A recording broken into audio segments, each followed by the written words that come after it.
Hey guys, what's up? Welcome back to another video of our channel.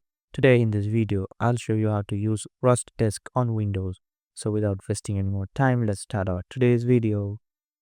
Using RustDesk on Windows is a great way to remotely access and control your computer. Here's a step-by-step guide to help you out. First of all, download RustDesk. Visit the RustDesk website and download the Windows installer. Run the installer and follow the on-screen instructions to complete the installation. Launch the RustDesk application on your Windows computer. Get your ID and password. In the RustDesk interface, you will see your unique ID and password. This information is needed to connect to your computer remotely. To connect to another computer, enter the remote computer's ID and password in the RustDesk interface and click Connect.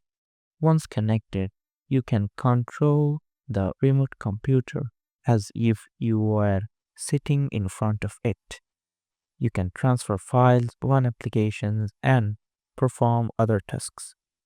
So that's it guys. Hope you like this video. If you found this video helpful, don't forget to hit the like button and subscribe to our channel. Till then, bye bye.